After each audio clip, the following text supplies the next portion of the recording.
봉봉 초콜릿 과자. 우리 가족은 필라델피아의 이모부 댁에서 2년 정도 함께 살다가 필라델피아 북쪽 교회의 조그만 집을 장만하여 따로 살게 되었다. 이사를 하고 얼마 뒤에 아버지가 유럽에서 돌아왔지만 필라델피아에서는 아무 일도 시작하지 않았다. 오래지 않아서 아버지는 다시 유럽으로 떠났고 몇 달이 지나서야 소식을 보내왔다. 우리 가족은 경제적인 어려움을 겪었다. 그동안 아버지가 벌어주는 돈으로 가게를 꾸려나가기에는 턱없이 부족했고 어머니도 마땅한 벌이가 없었다. 그즈음 프랑스에서 과자 굽는 비법을 전수받은 사람이 고급 과자 만드는 방법을 강의한다는 신문 광고가 났다. 강습비는 1,000달러로 프랑스 과자와 크림 만드는 법, 식후 디저트로 먹는 봉봉이라는 초콜릿 과자와 여러 가지 고급 과자를 만드는 비법을 전수한다는 내용이었다. 어머니는 친구에게 1,000달러를 빌려서 수강 신청을 했다. 어머니는 본래 음식 솜씨가 뛰어났고 요리하는 것을 좋아했다. 게다가 이제 이 일이 생활고를 해결해 줄 거라는 기대로 어머니는 아주 열심히 배웠고 배운 것을 매일 집에서 실습했다. 강습을 다 끝내기도 전에 어머니는 초콜릿 봉봉 과자와 크림 과자 등 특별한 과자를 집에서 만들었다. 나는 그것을 자전거에 싣고 집집마다 다니면서 시식해보고 주문해달라고 부탁하면서 팔러 다녔다.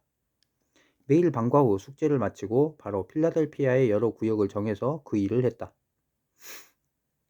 지도에 이미 다닌 곳과 앞으로 다닐 곳을 표시하고 되도록이면 한 군데도 빠지지 않도록 인근의 여러 구역을 돌아다녔다.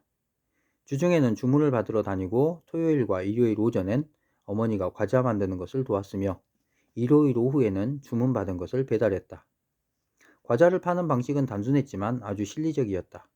집집마다 초인종을 눌러 사람이 나오면 맛보기 과자 상자를 주면서 몇 종류의 과자를 맛보게 했다. 과자를 주문하면 직접 배달해 주겠다고 했다. 가끔 맛도 보지 않고 문을 닫는 사람들도 있었지만 대부분은 맛을 보고는 맛있다며 칭찬해주고 더러는 주문을 했다. 주문하는 사람에게는 약간의 선불을 받고 카드와 볼펜을 주면서 이름과 주소와 원하는 과자의 종류와 양을 적게 했다. 얼마 지나지 않아 과자는 상당히 잘 팔려서 3일만 주문을 받으러 다녔고 다른 날 오후에는 어머니가 과자 만드는 것을 도왔다. 얼마 지나지 않아서 우리는 아버지가 보내주는 돈에 의지하지 않고 살 수 있게 되었다. 어머니는 내가 고등학교를 졸업하면 진짜 멋진 제과점을 함께 개업하자고 했다. 내가 도와주지 않으면 어머니 혼자서는 제과점을 운영할 수 없을 것이다. 나는 기꺼이 그 제안에 동의했고 어머니에게 제과점 개업에 대비해서 과자를 팔 때마다 조금씩 일정 수익금을 모으자고 했다. 그러나 내가 고등학교를 마치려면 아직 몇 년을 더 기다려야 했다. 그때 내 나이는 겨우 13살이었다. 어머니는 여윳돈이 생기는 대로 과자 굽는 장비를 구입했다. 처음 구입한 것은 밑이 둥근 구리로 만든 과자 굽는 작은 틀이었다. 그 다음엔 과자의 온도를 정확하게 잴 수 있는 온도계, 이어서 캐러멀 바라고 불리는 크기가 다른 막대 여러 개가 달린 기계와 대리석으로 된 석판을 구입했다. 두께가 5cm가 넘는 대리석 석판은 너무 무거워서 나 혼자서는 한쪽 끝도 들지 못했다.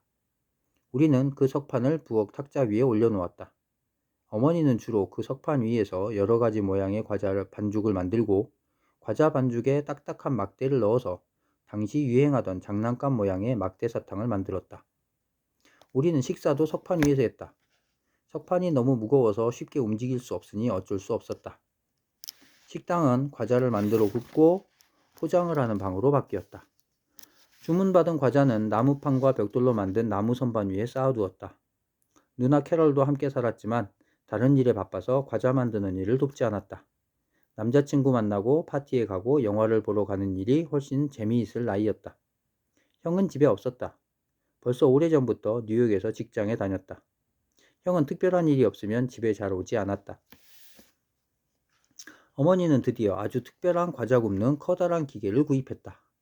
연료는 가스를 사용하지만 전기 점화 장치로 불이 붙는 커다란 난로 같은 기계였다. 부엌은 너무 좁아 그 기계를 둘 만한 공간이 없어서 식당 한쪽 구석에 설치했다.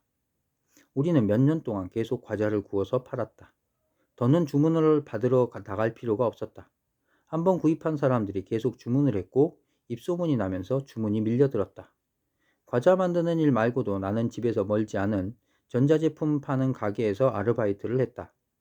방과 후부터 저녁 먹을 시간까지 어머니를 도와서 과자를 만들고 저녁 식사 후에는 그 가게에서 10시까지 일했다. 그즈음 아버지가 집에 돌아왔다. 아버지에게 어떤 일이 있었는지 모르지만 전보다 화를 더 잘 내고 늘 못마땅한 표정이었다. 우리가 과자 만드는 일을 하는 것에도 불만이 많았다. 그는 소리를 지르며 이렇게 말하기도 했다. 이건 집이 아니라 공장이잖아. 나는 부엌이 아니라 식당에서 밥을 먹고 싶단 말이야. 이런 묘비 같은 돌덩이 위에서 밥을 먹고 싶지 않아. 사소한 사건들이 벌어졌다. 초콜릿 봉봉 과자 포장지를 잘 건조시키려고 선반 위에 올려놓았는데 번번이 마룻바닥에 떨어져 있었다. 아버지에게 말대꾸를 하거나 비위를 상하게 하는 일이 없이 늘 순종적인 어머니가 한 번은 어디서 그런 용기가 났는지 단호하게 말씀하셨다.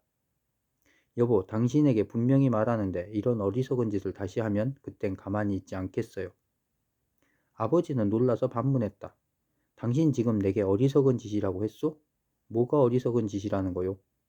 어머니는 단호히 말씀하셨다. 당신이 더 잘 알잖아요. 초콜릿 봉봉 과자 포장지 말이에요. 당신이 가족을 부양하지 못할 때 이 과자가 우리 가게를 지탱하게 해주었어요. 더는 과자 만드는 일에 시비하지 말아요. 이건 내 일이고 나는 계속 이 일을 할 거예요. 어머니는 깊이 한숨을 쉬고는 계속 말씀하셨다.